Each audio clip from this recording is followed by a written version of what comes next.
The population and the demographics at Columbus Park is presently we have about 400 students, pre-K through 6. We're about, I want to say, 33% special ed, about 40% English language learners, and we're about 90% free and reduced lunch.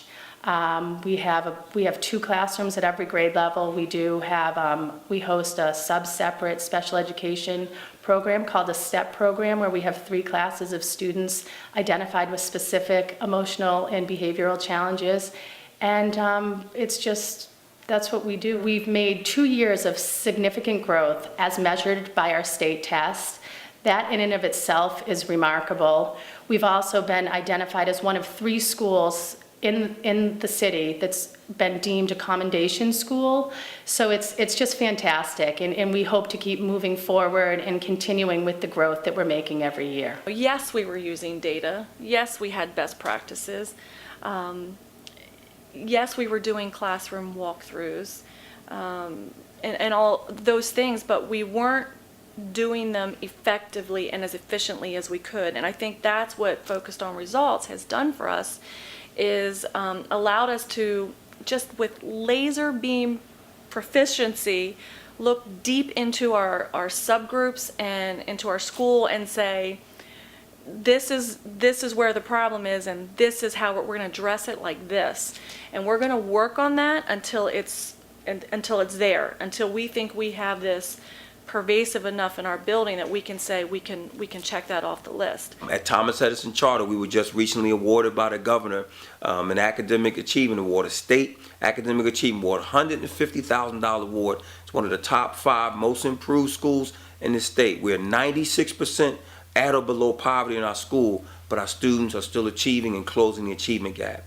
And without that help, that coaching and that support, I don't think we would have been able to do it. I have teachers who are working together, on teams. Our motto at Thomas Edison is teamwork makes the dream work. And it's something that we live every day. We've created this culture of efficacy in our building where every child knows there are adults in every room in that school where they're supported.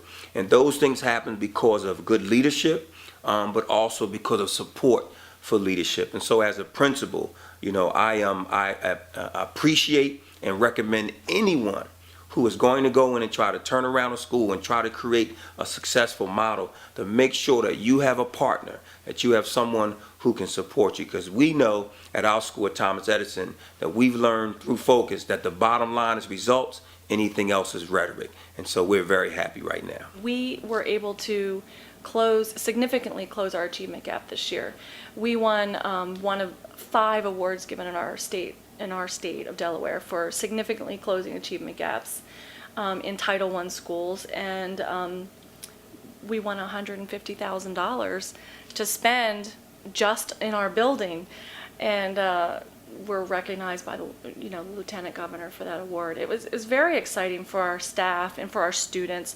Our students are very much a part of this, and that's something else that Learning Focus has brought to our school. Based on this work, and this is probably the most exciting piece of it, because we're actually starting to see some real results. And when I say real results, I'm talking about what's going on in the classroom, the climate in the building. You start to turn the corner from being a school of compliance and meeting requirements and, handing in lesson plans and just doing things because you have to. And you start seeing the school develop into a real place of learning where there's authentic teaching, authentic learning going on. The whole building starts moving towards this same common goal. And it's real. It's really unfolding in front of you. And that's probably the most exciting part. And the kids are like, well, how do I get from that red group to that? We have blue groups in our building. We have, red, yellow, green, and blue, because we are, we've had tremendous success, and we want our kids to achieve way beyond just proficiency. So they want to know, how do I get in that blue group? They ask, they see the data on the walls in the classrooms.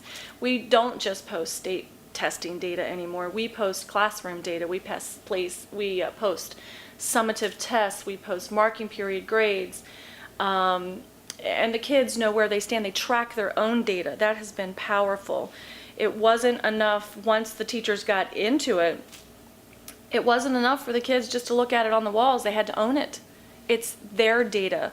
We're working very hard on building that student efficacy piece and having students in charge of their own education and in charge of their own learning. And if you can give that to a child, there is nothing in this world more powerful than seeing a child take charge of their own education. I will say the great part is over the 2 years since we started to engage with Focus on Results, we have seen quite strong growth, both in terms of absolute achievement among our students. So in Massachusetts, our composite performance indexes have showed substantial improvement both years in both literacy and math. And then secondly, there's a new statistic, or a relatively new statistic in Massachusetts, the student growth percentile. That's a fairly complicated and interesting and great way of comparing each student's growth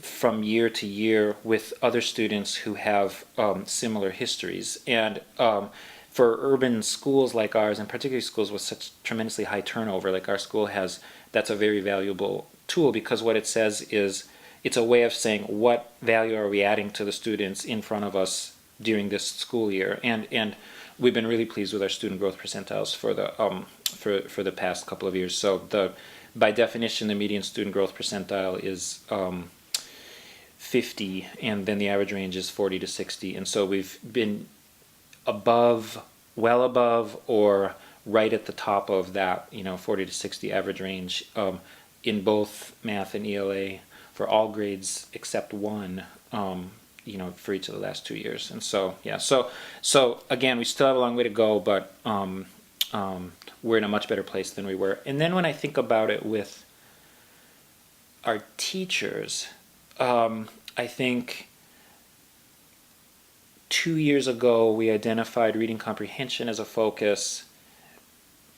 We were at that stage where people who didn't see themselves as reading teachers sort of felt like they understood the critical nature of reading comprehension in all disciplines, but there was the sort of thinking, well, but I'm not a reading teacher.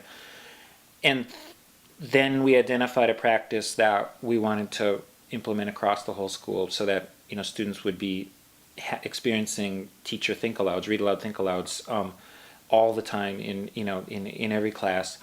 And we went through the period of training teachers about what reading comprehension was, and modeling the practice, and working through ideas for how it could be adopted in different disciplines. And it took a long time, and then we took a little break from it last spring, and then came back to it this fall, and we added some other practices that we put more focus on. And one of the things that's very interesting is now it's sort of people they know that they should be doing read aloud think aloud.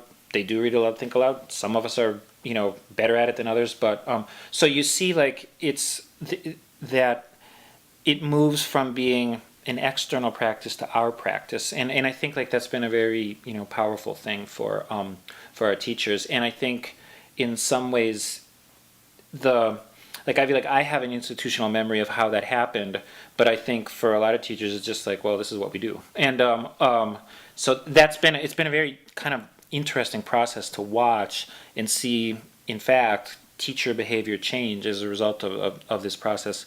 So seeing that teacher behavior change, along with at the same time seeing, improvement, significant improvement in student results over the past couple of years, it makes it feel like, oh, we have a long way to go, but we are on the right path.